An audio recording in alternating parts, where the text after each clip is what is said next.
Hello, English learners. Welcome back to English Pod. My name is Marco. And I'm Erica. And today we're bringing you our great suspense, scary series. Our thriller. New Guy in Town, Part 4. All right, well, I don't want to give you any hints about what will happen in this dialogue. Yes, it's totally unexpected. So let's listen to our dialogue, and then we'll come back and talk about some of the great vocabulary.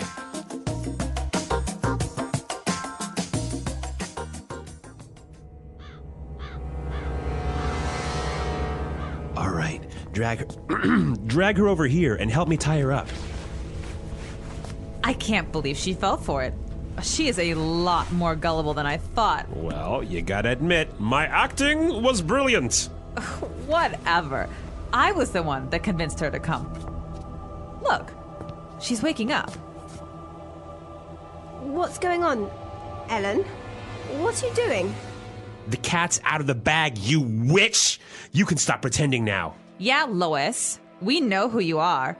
Now, we want some answers. Why are you here?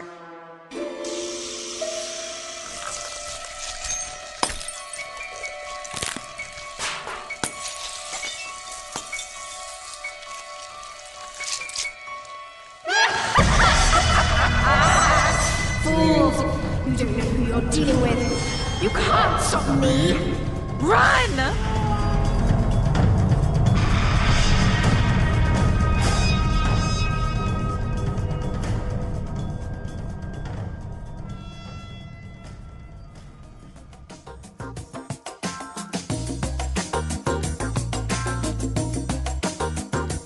Well, I certainly didn't see that one coming.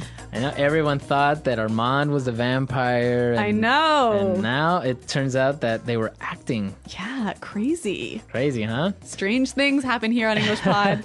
All right, so why don't we take a look at some of the language that we saw in Language Takeaway. Language takeaway. Well, we have 3 words for you here that we heard in the dialogue. And the first one, Armand tells Ellen to drag her over here. Right, drag. Drag.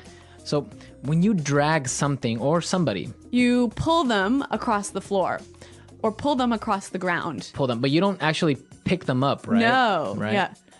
Their body is still touching the ground. Okay, so just imagine if you have a really heavy suitcase, it doesn't have any wheels, you gotta drag it across the floor. Yeah. Right? I've been there. Yeah, it's happened to me too. Yeah. So drag. All right. And then he says, tie her up. Tie her up. Tie somebody up. So to tie somebody up. To use rope and put it around a person so that they cannot move. Right. So you take rope, you tie a person up. And it's always used like this, right? Tie somebody up. Yes. Tie exactly. him up. Tie that up. Tie that up. Yeah. Okay. And our last word. I like this one. Fools.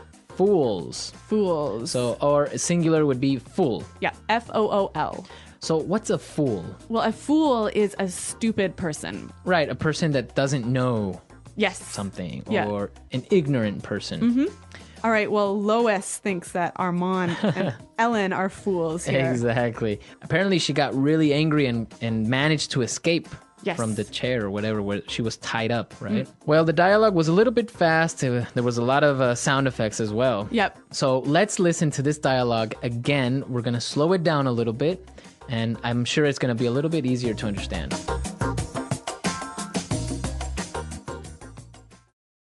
All right, drag her over here and help me tie her up. I can't believe she fell for it. She is a lot more gullible than I thought. Well, you gotta admit, my acting was brilliant. Whatever. I was the one that convinced her to come. Look, she's waking up. What's going on, Ellen? What are you doing?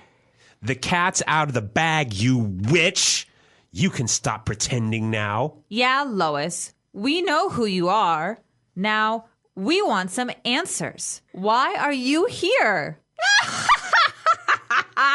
Fools! You don't know who you're dealing with. You can't stop me! Run! Well, Marco, I noticed in this dialogue, there's a lot of words and phrases that we can use to talk about lying or fooling somebody. Exactly. There is a lot of language about lying. So let's take a look at it in Fluency Builder. Fluency Builder. All right, so in Fluency Builder today, let's take a look at 4 phrases. The first one, fell for it. Fell for it. I can't believe she fell for it. Fell for it. Okay, so it's not that she physically fell, right? No. Okay. But she believed the lie. She believed the lie. You fell for the lie. Yep. I know that we have some examples so we can understand this phrase fell for it a little bit better. Example 1. He might seem like a nice guy, but don't fall for it. He's a jerk. Example 2. I can't believe I fell for your lies. Example 3. I told my mom I was going to the library, and she fell for it. All right, well, that's a lot clearer to me. I noticed that we have the preposition it here. Yeah, it is at the end, and it's referring to the lie. Yes. Or the joke.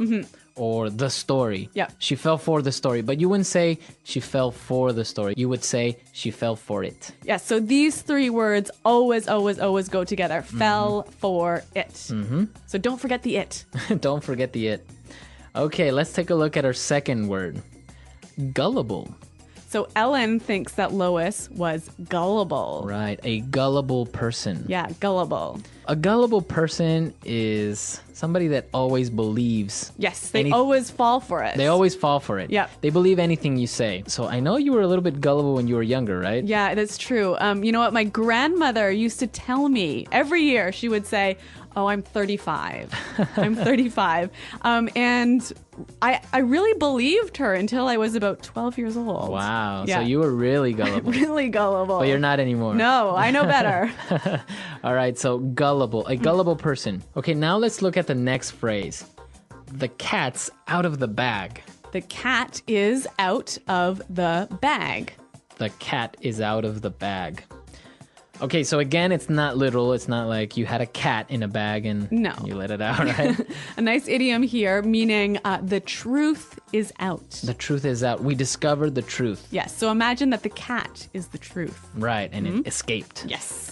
Okay, so the cat's out of the bag. The truth is out. We know the truth now. Yep. Okay, and our last phrase, pretending. Pretending. Pretending. So Lois was pretending to be a normal housewife. Let's listen to some examples of how we would use pretending. Example 1. Pretend that you're my boyfriend and he'll go away. Example 2. I can't believe Lucy pretended to be sick. Example 3. You forgot my birthday. Don't pretend that everything is okay. Okay, so pretending is acting like you are somebody that you are not. Yes, or yeah, it's sort of like acting a lie. Okay, so for example, on Halloween, everyone dresses up as a monster or Spider-Man or something. So everyone pretends to be that character. Yes. But they are not. Yes. Okay, pretending. To pretend. Yeah. Okay, so let's listen to our dialogue one more time, and then we'll come back and talk some more.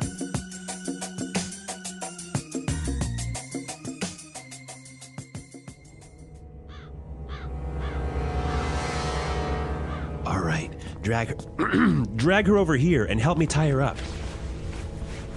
I can't believe she fell for it. She is a lot more gullible than I thought. Well, you gotta admit, my acting was brilliant. Whatever. I was the one that convinced her to come. Look, she's waking up. What's going on, Ellen? What are you doing? The cat's out of the bag, you witch! You can stop pretending now. Yeah, Lois, we know who you are. Now, we want some answers. Why are you here?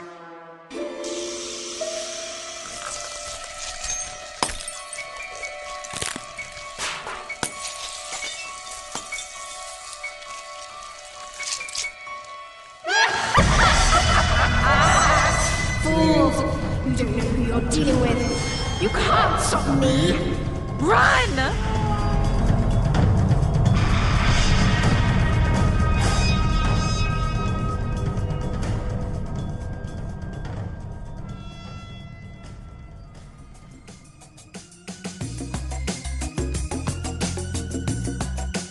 Okay, so what do you think will happen in part 5? I have no idea. Well, what do you guys think will happen in part 5? Apparently, Armand isn't a vampire anymore. But Lois is a witch. Who's Ellen? What sort of Ellen. twist are we going to see here? Is she an alien? Oh my God. We don't know what will happen, but you can tell us what you think will happen. Come to our website at englishpod.com and leave all your questions and comments and maybe your story ideas. Yes, Marco and I are always around to answer your questions and to respond to your comments. So, Okay. guys, I think we're out of time for today, but thanks for listening. And we'll see you next time. Goodbye. Bye.